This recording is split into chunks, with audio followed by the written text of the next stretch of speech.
Mi nombre es Verónica Balcázar y les voy a hablar sobre política monetaria. Durante la primera parte del año, la pandemia del COVID-19 siguió teniendo un impacto significativo en la salud y en la economía global. A pesar de los avances de la vacunación, las nuevas variantes del virus causaron rebrotes en varias partes del mundo y por lo que se vio afectada la economía. Las economías más avanzadas como Estados Unidos y Europa pudieron vacunar a un alto porcentaje de su población, lo que ayudó a reducir los contagios y por ende mejorar su economía. A nivel mundial, la recuperación económica fue desigual. Las economías más desarrolladas como Estados Unidos y China tuvieron un repunte más rápido, lo que impulsó el comercio global y aumentó la producción industrial. Sin embargo, las economías emergentes, en particular América Latina y algunos países de Asia, fueron más lentas en su recuperación y debido a las restricciones y los problemas de las pandemias. Esto generó una desigualdad en la recuperación global y afectó las cadenas de suministro, aumentando la inflación en las economías y los costos de transporte y escasez en materias primas. Actividad económica mundial. Los brotes de nuevas variantes y las restricciones de movilidad impidieron una recuperación uniforme en todo el mundo. En particular, en América del Sur e India fueron fuertemente golpeados por el aumento de casos y muertes, lo que afectó aún más en su recuperación económica. Aunque la situación sanitaria seguía siendo incierta, la recuperación económica mundial comenzó a tomar forma a medida que el comercio y la producción industrial aumentaban. Esto fue impulsado principalmente por las fortalezas económicas en Estados Unidos y China, que registraron crecimientos destacables con un repunte significativo. En la actividad económica de Estados Unidos creció en una tasa anualizada de un 6,3% en el primer trimestre y un 6,5% en un segundo trimestre.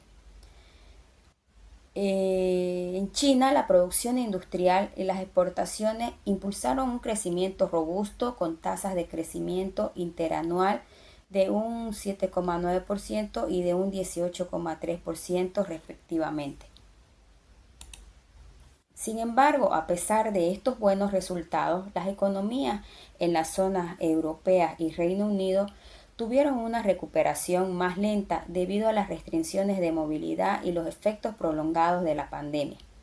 En América del Sur la situación fue aún más compleja, ya que las olas de contagio continuaron afectando la capacidad de los países para retomar su actividad económica. Inflación internacional y política monetaria. La inflación global se disparó especialmente por los problemas logísticos en las cadenas de suministro, la escasez de contenedores y la alta demanda. Esto resultó en un aumento generalizado en los precios, principalmente en los alimentos y en la energía. A pesar de estos aumentos, los bancos centrales de las economías avanzadas mantuvieron políticas monetarias expansivas, ya que consideraban que los aumentos de inflación eran temporales. Esta inflación impactó a las principales economías del mundo con un aumento notable en los precios de consumo. Estados Unidos y Europa, la inflación se mantuvo ligeramente por debajo del objetivo de un 2%. En América del Sur, la inflación aumentó, aunque desde niveles más bajos debido a la recuperación parcial de la demanda y los aumentos de los precios de los alimentos, afectando específicamente a Brasil, Argentina y Uruguay. En cuanto a Bolivia, el país experimentó una mejora en sus exportaciones en minerales, soya, petróleo, lo que contribuyó a un superávit en la cuenta corriente.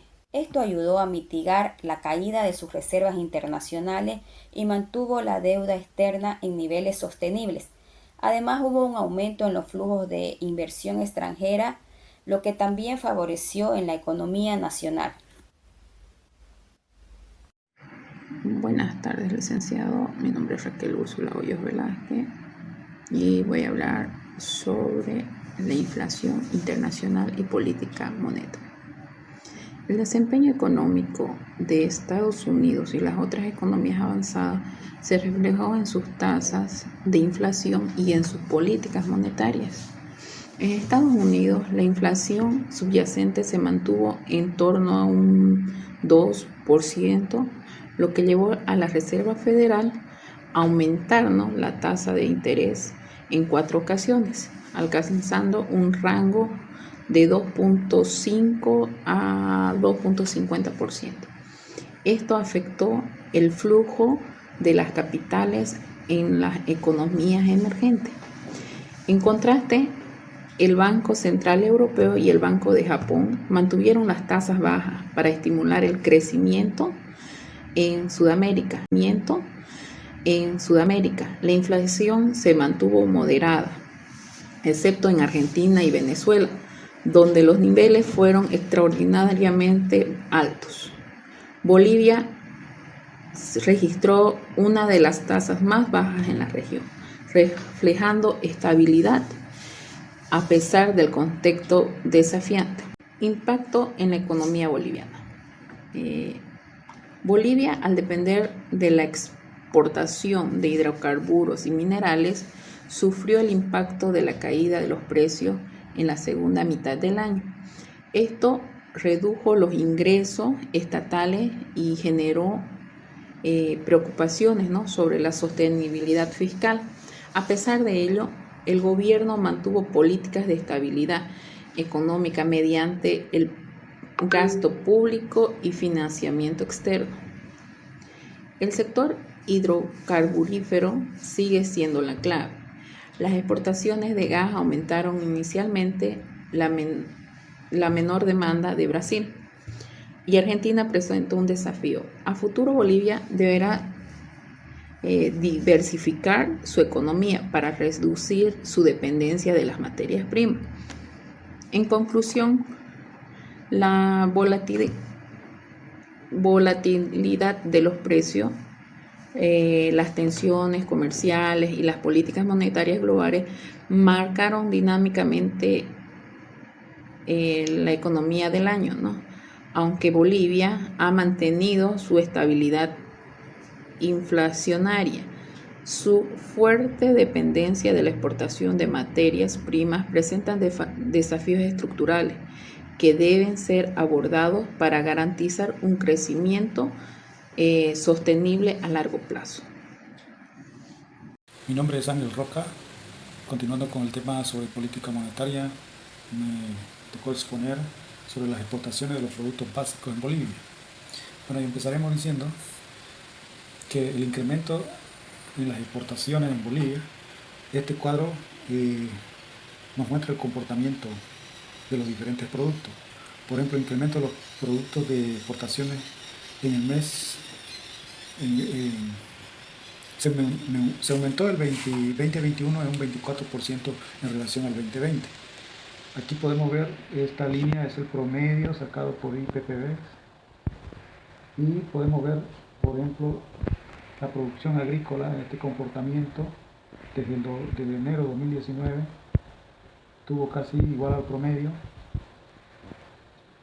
y después fue subiendo en enero, febrero, marzo, llegando a una cúspide en mayo. Entonces, la exportación de producción agrícola es lo que más se ha hecho en relación a los otros productos. Tenemos también los hidrocarburos. Empezaron con un buen porcentaje de exportación, pero fue bajando en 2021, y ahí ha tenido un poquito de incremento también más adelante. Después tenemos los minerales, que tenían precios, mejor dicho, que la exportación era muy baja, pero fue incrementándose en el primer semestre ya del 2021 y ha tenido un buen crecimiento. Entonces, resumiendo, el incremento ha sido un 24% el primer semestre del 2021 en relación al 2020. La balanza de pagos considera las exportaciones e importaciones de bienes y servicios, capitales financieros y transferencias. La balanza de pagos presentó un incremento debido a las exportaciones en el primer trimestre del 2021, y la cuenta corriente presentó un superávit del 0.4% del PIB. Sabemos que la cuenta corriente incluye bienes y servicios, ingresos e ingreso primario en relación a un año. Entonces aquí podemos ver el porcentaje en 0.4%. Entonces, el total, ¿no? Entonces, también hay la cuenta financiera, que aquí tenemos saldos negativos, pero lo que nos interesa es el incremento en la cuenta corriente, que es con respecto a un año. Las importaciones de los diferentes bienes y servicios. Este gráfico nos muestra, por ejemplo, las importaciones según Ford por sector, acumulado a junio de cada gestión en millones de dólares. ¿Ya? Aquí podemos ver en la primera gráfica, ¿no? Tenemos hidrocarburos, tenemos minerales y productos no tradicionales, el celestito. Los minerales, que sería el color casi amarillo, y el negro serían con respecto a los hidrocarburos. Entonces vemos que el 2019, esta sería la barrita, y tenemos bastante exportación de minerales en el 2019. 2020 ya bajó en todos los niveles, y el 2021 ha tenido un incremento otra vez, especialmente los minerales, en 2.510 millones de dólares de exportación. Los hidrocarburos llegó a 1.082 millones de exportación. Entonces, y los no tradicionales en 1.291 millones. Entonces, básicamente tenemos que el 21 ha habido más incremento de las exportaciones en minerales y otros servicios. Sin embargo, en hidrocarburos se ha casi mantenido. Y hablando de las importaciones, también aquí tenemos la gráfica que nos muestra el 2019, la gráfica de importaciones. En el caso de los hidrocarburos, 2019-2021, bienes y servicios y minerales, bienes intermedios. Entonces, hidrocarburos se ha ido manteniendo, bueno, ha habido un bajón aquí en el 2020, y en el 21 se ha mantenido, pero sin embargo en los bienes intermedios ha habido un incremento de exportación, y bienes de consumo se ha mantenido en relación al 20 hasta el 21.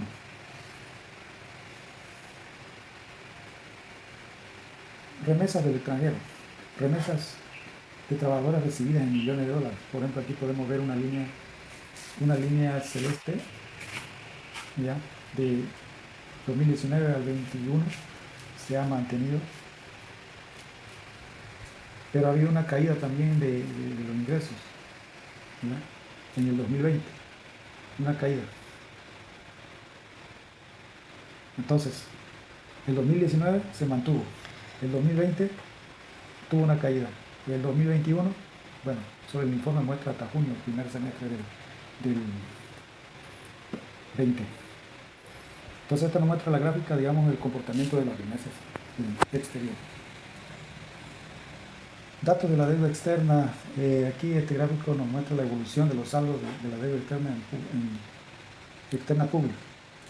El 2005 ha superado al umbral, que es del 40%, en un 51.7%. Ya debido a las exportaciones ya bajó considerablemente el 2008 a un